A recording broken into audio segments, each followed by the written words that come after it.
হচ্ছে নৃসিংহ চতুর্দশী, মানে নৃসিংহ নর সিংহ, সেইটা হয়ে গেছে নৃসিংহ। নৃ মানে ও নর, নর মানে মানব, আর্ধেক মানব আর্ধেক পশু, এই নিয়ে ওনার অবতার রূপ। সেই অবতারে উনি যে আমাদের এই সনাতন ধর্মের যে জিনিস সেইটাকে প্রতিষ্ঠা করার জন্য উনি এসেছেন। সেই সনাতন ধর্ম কেন, সনাতন ধর্ম সব থেকে আদি কেন, অন্য ধর্ম আদি নয় কেন? দেখুন, যত ধর্ম আছে এই বিশ্বে, এই ব্রহ্মাণ্ডের যে ধর্মই বলুন, সনাতন ধর্মের আগে কেউ নাই। কারণ এমন একটা ধর্ম, সনাতন কথাটাতেই সেটা লুকিয়ে আছে। সনাতন মানে শাশ্বত, সনাতন মানে অবিনাশী, সনাতন মানে যার কোনো অন্তই নেই, যার খুঁজে পাওয়া যাবে না কোথায় সাল, কোথায় তারিখ, কোন দিন থেকে এই সনাতন ধর্ম এসেছিল, এটা বলার মতন যোগ্যতা আমার তো নাই। আমাদের মতন কোনো মানুষের আছে কিনা জানি না, তবে সম্ভব নয় সনাতন ধর্মের যে কোন দিন থেকে প্রতিষ্ঠা হয়েছিল, সেই সনাতন ধর্ম যে এসেছে এটা কোন দিন প্রতিষ্ঠা হয়েছে। সমস্ত ধর্ম এই সনাতনেরই উপধর্ম রূপে পরিচালিত। যেমন আজকে যদি আপনি বৌদ্ধ ধর্ম বলেন 2500 বছর আগে, খ্রিস্টান ধর্ম যদি বলেন 1500 থেকে 2025 মানে 2000 বছর আগে, আর আমাদের অন্যান্য আরো ধর্ম যারা আছে, ইসলাম ধর্ম 1500 থেকে 2000 বছর।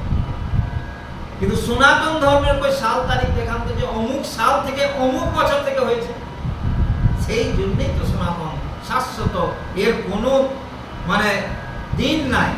যেদিন থেকে ভগবান এসেছেন এই পৃথিবী, যেদিন থেকে সৃষ্টি, আমরা সেই দিন থেকেই ধরে নেব সনাতন ধর্ম। আর এই সনাতন ধর্মের একটা গল্প আছে যে এক মহাত্মা, উনি বাইরে এসেছেন, এমন সময় এক ভক্ত লোক রাস্তায় যাচ্ছেন, ভক্ত লোক জিজ্ঞেস করছে, আচ্ছা মহাত্মাজি বলুন তো আমাদের সনাতন ধর্মটা কবে থেকে সৃষ্টি? বললো, ঠিক আছে, তুই খুব ভালো প্রশ্ন করেছিস, সনাতন ধর্ম কবে থেকে সৃষ্টি এটা বলার জন্য তুই উত্তরটাই। উনি বললেন যে এক কাজ করো, এই রাস্তা দিয়ে যাও, যেতে যেতে যে জিনিসটা প্রথমে দেখবে তাকে জিজ্ঞাসা করবে।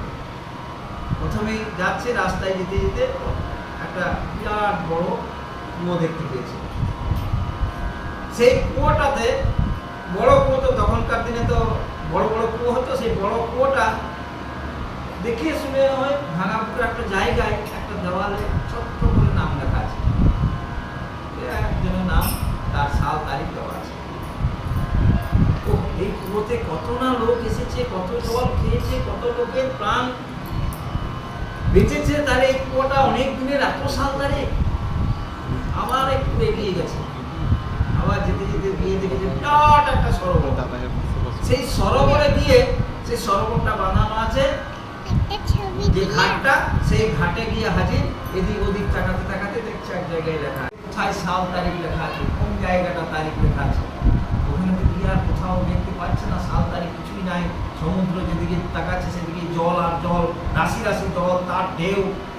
তখন সমুদ্রকে জিজ্ঞেস করছে যে আচ্ছা সমুদ্র, বলো তো ভাই, তোমার জন্ম কখন থেকে, আর তোমার এই যে জলরাশি, এই জলরাশি পেলেই বা কোথা থেকে?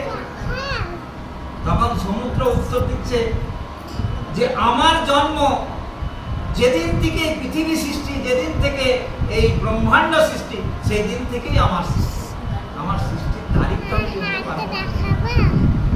তো ভগবান সেখানে নিজে উত্তর দিচ্ছেন, ওই সমুদ্রই হচ্ছে ভগবান, সেই উত্তর দিচ্ছেন। সেইখান থেকে ফিরে এসে সেই মহাত্মাকে বলছেন, আমি উত্তর পেয়ে গেছি যে সনাতন ধর্ম হচ্ছে আদি, এবং বলছে ভগবানের কাছে যাওয়া যাবে না, বিষ্ণুর কাছে দেখা করা যাবে না।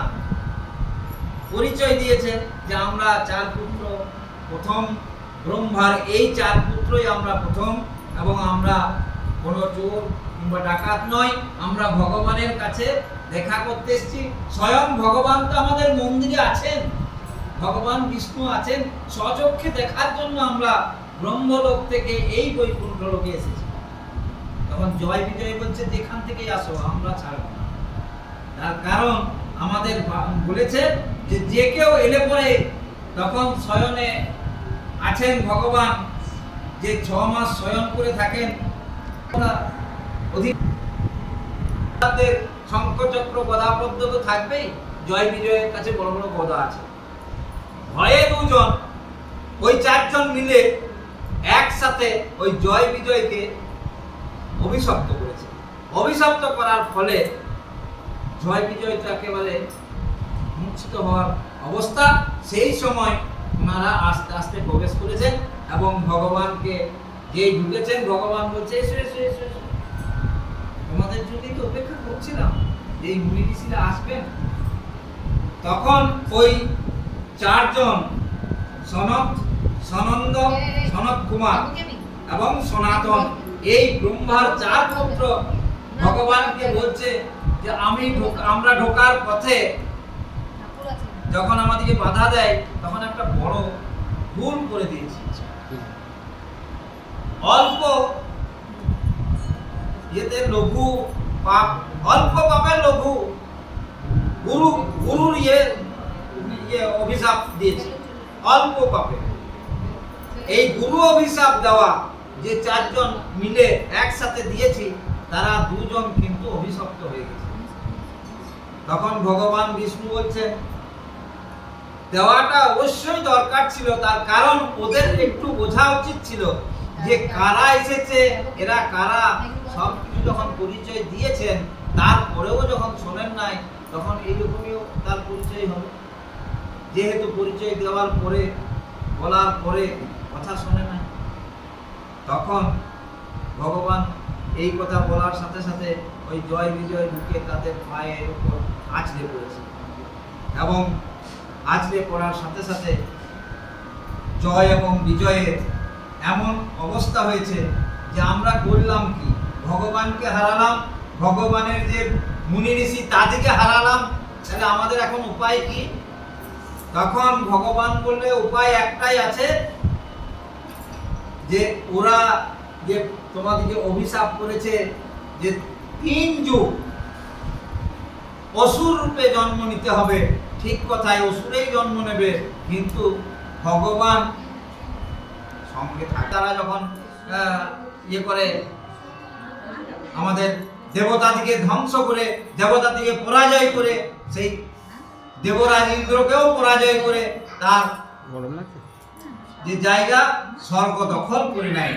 সেই স্বর্গ দখল করার সময় যে ঘটনা ঘটে সেটা তো অনেক বিস্তারের বিষয়।